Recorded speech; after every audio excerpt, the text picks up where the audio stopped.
Today, I present two topics. Topic 1, Section 3.5, two well-known limits. Topic 2, more examples about derivative formulas. Topic 1, these two limits are well known to mathematicians. By tables, it is easy to see that when x approaches 0, sine of x and cosine of x minus 1 both approach 0.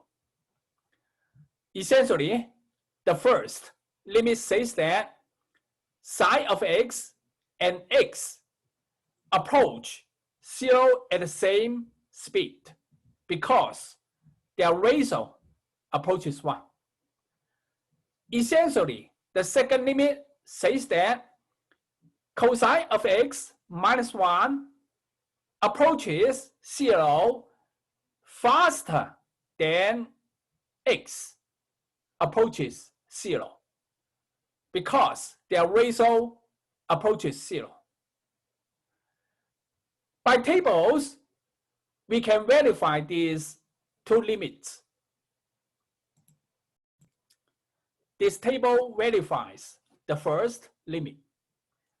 In this table, I let x approach 0 by taking on these points. Using my calculator, I compute the values of sine at these points. We can see that sine of x also approaches 0 and at the same speed with x. As a result, sine of x over x approaches 1. This table is for the second limit. In this table, I let x approach 0 by taking on these points. The second column is the values of cosine of x minus 1 at these points. The second column shows that cosine of x minus 1 also approaches 0 and is faster than x approaches 0. As a result, cosine of x minus 1 over x approaches 0. These two limits have been used to obtain these two formulas. Derivative of sine is cosine. Derivative of cosine is negative sine. Let me show you how to get this formula from these two limits. By the definition of derivative, derivative of sine is this limit. To find this limit, we can try direct substitution. Plug in 0 in h, then we have sine of x minus sine of x over 0. Sine of x minus sine of x is 0. So we have 0 over 0. We cannot tell this limit. To find this limit, we need to simplify the function. We expand sine of x plus h by this trigonometric formula. Then we have this equation. Now, move the third term in the middle position. Then we have this equation. In the first two terms, take sine of x out. Then we have this equation. Now, split this quotient into a sum of two smaller quotients. For this limit, we apply these two well-known limits.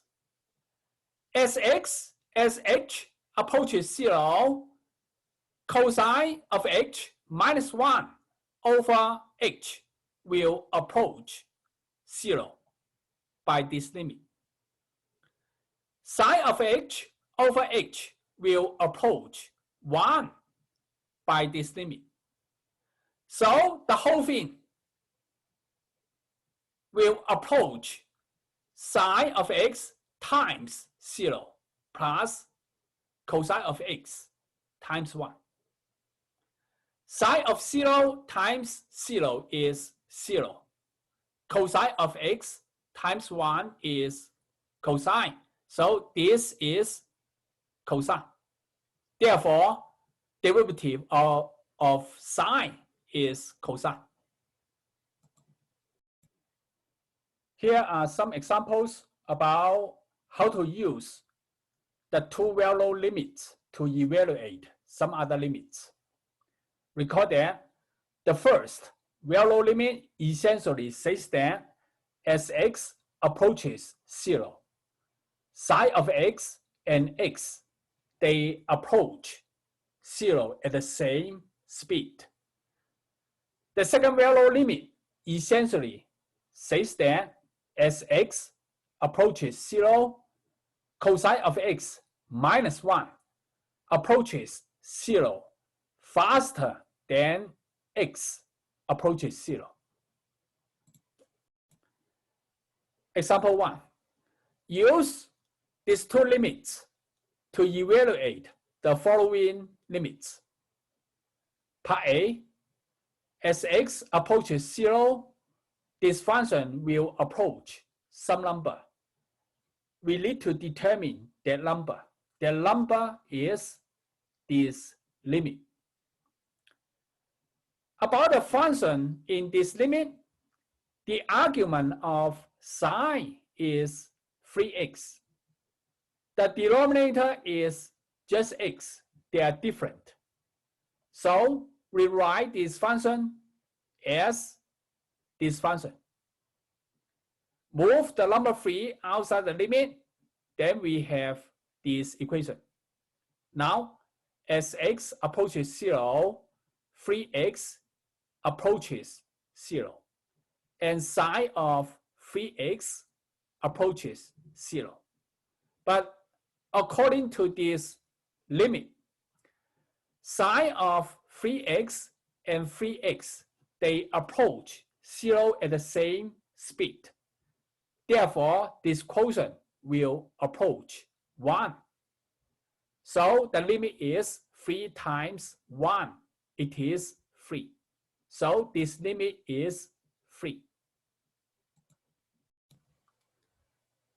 To find the limit in part B, first, write tangent of 4x as sine of 4x over cosine of 4x.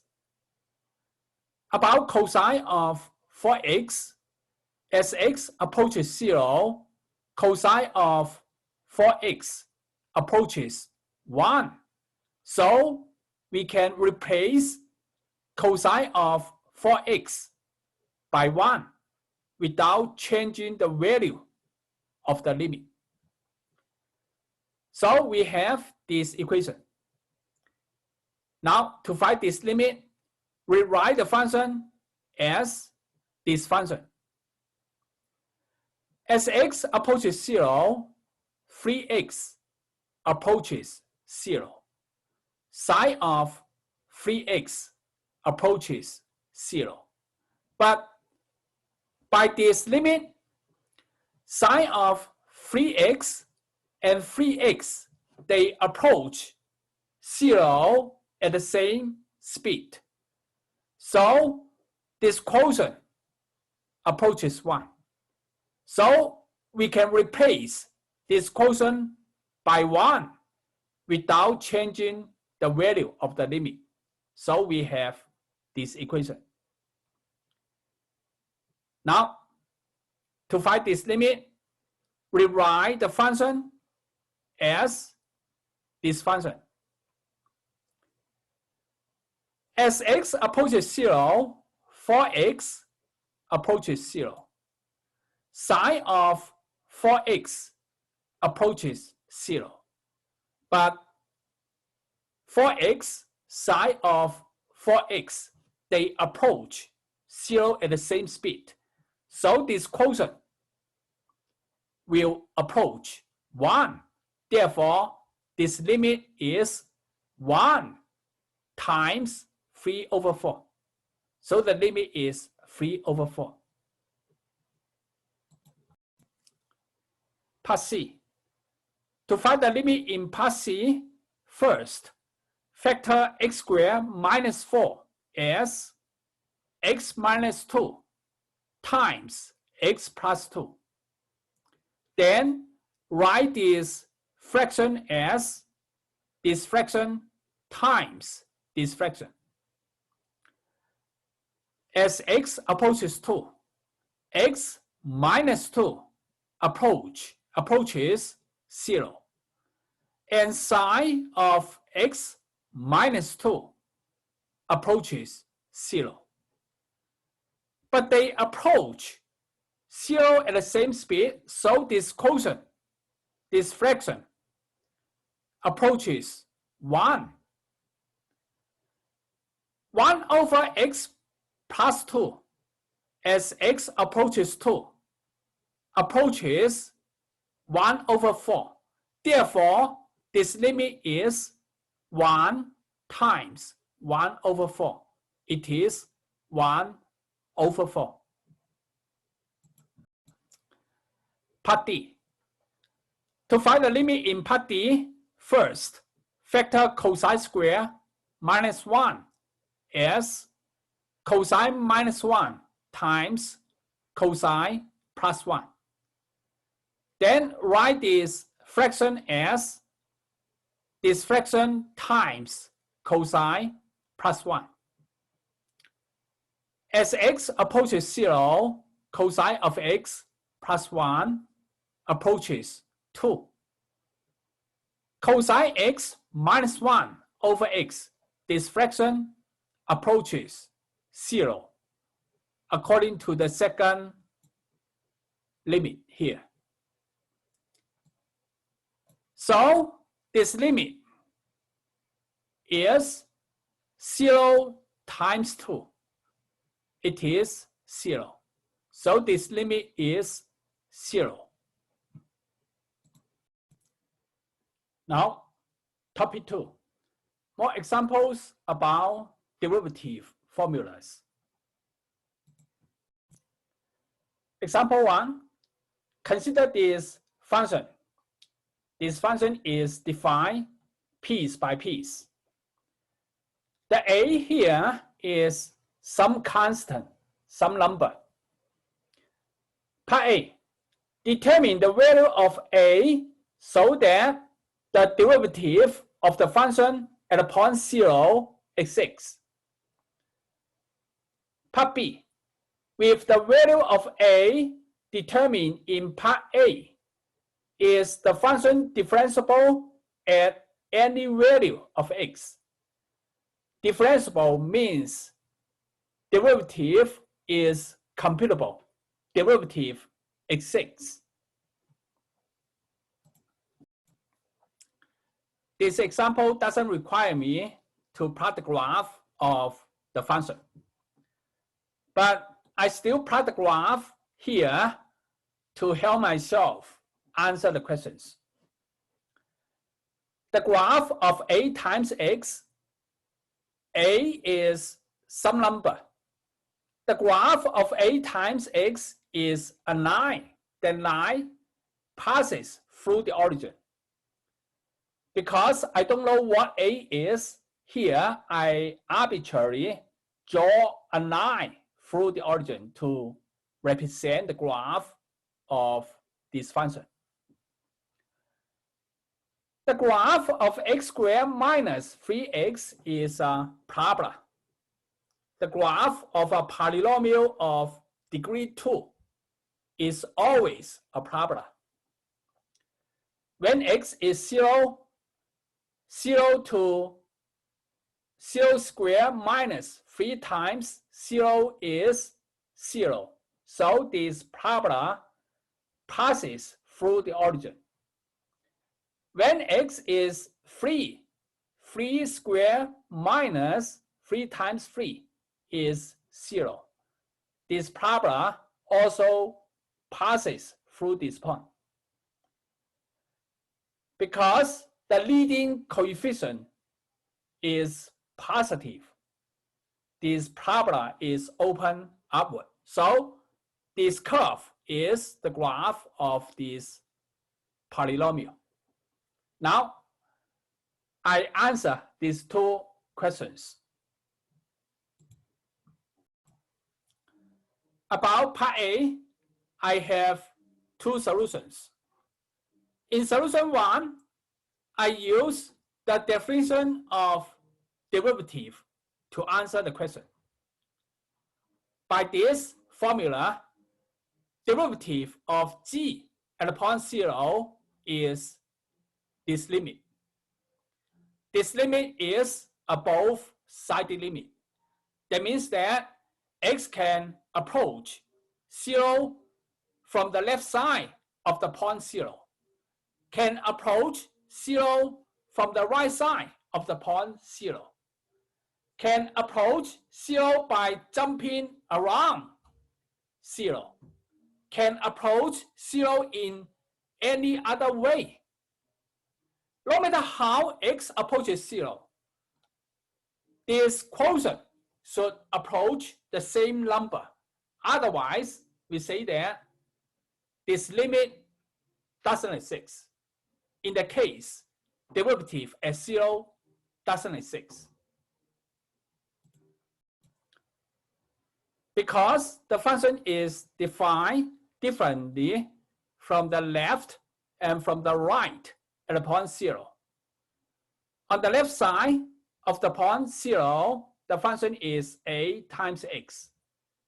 On the right side, the function is x squared minus 3x. They are different. Because the function is different from the left and from the right at the point 0, we compare one-sided limits instead of computing these both-sided limits. Namely, we compare left-hand side limit and right-hand side limit at the point 0. This is the left-hand side limit at the point 0. In this limit, x approaches 0 from the left side. X approaches 0 from the left side. In this approaching process, x is less than 0. When x is less than 0, the function is a times x. So we have this equation. Now, cancel x from this limit, then we have this equation. A is a constant, so this limit is a. Therefore, the left-hand side limit at the point 0 is a. Right-hand side limit. X approaches 0 from the right side. X approaches 0 from the right side. In this approaching process, x is greater than 0. When x is greater than 0, the function is this. So we have this equation. On the top, I factor x out, then we have this equation. Cancel x, then we have this equation. To find this limit, direct substitution. Plug in 0 in x, then this limit is 0 minus 3. It is negative 3. So the right-hand side limit at the point 0 is negative 3. Now, in order for this both-sided limit existing, left-hand side limit and right-hand side limit, they should be equal. Therefore, a must be negative 3. So the answer to part A is, when a is negative 3, the derivative at 0 exists. Here is a second solution to part A. In this solution, I compute the derivative of this function and also compute the derivative of this function. The derivative of a times x is a. Derivative of x squared minus 3x is 2x minus 3. A derivative is the slope of the tangent line at the point x. Now, plug in 0 in this derivative, we get a. Plug in 0 in this derivative, we get -3. That is, the slope of the tangent line to this curve at the point 0 is a. And the slope of the tangent line to this curve at the point 0 is -3. Recall that when a graph has a corner at some point, at that point, the function has no derivative. So in order that the graph of the function g has no corner at the point 0, these two slopes should match. That is, a should be -3. When the slope of this line at the point 0 and the slope of this parabola at the point 0, these two slopes are equal, then this graph has no corner at the point 0, and therefore derivative exists there. Now, part B. With the value of a determined in part A, is the function g differentiable for all the values of x. From part A, we saw that when a is -3, g is differentiable at the point 0. At a point x is less than 0, the function is a times x. A now is -3. This function is differentiable. The derivative of the function is -3. At a point x is greater than 0, the function g is x squared minus 3x. This function is also differentiable. The derivative is 2x minus 3. So we conclude that the function g is differentiable everywhere if a is -3. Example 2. Find an equation of the tangent line to the graph of this function at this point. This point is a point on the graph of the function. To help myself answer the question, I arbitrarily draw a curve and suppose this curve is the graph of this function. Suppose this point is here on the graph of the function. At this point, there is a tangent line. We need to write down the equation of this tangent line. About this tangent line, we know one point on it. So what we need is the slope of the tangent line. To find the slope of the tangent line, we compute the derivative on the function. The function is a quotient. So by the quotient formula, we have this equation. Now, derivative of ex is ex. Derivative of 1 plus x squared is 0 plus 2x. So we have this equation. Simplify the numerator a little bit, then we have this equation. This is the derivative of the function, and also it is the slope of the tangent line to the graph of the function at the point x. Now we can tell the slope of this tangent line. Plug in 1 in x here. Then the slope is 0. It turns out that this tangent line is horizontal.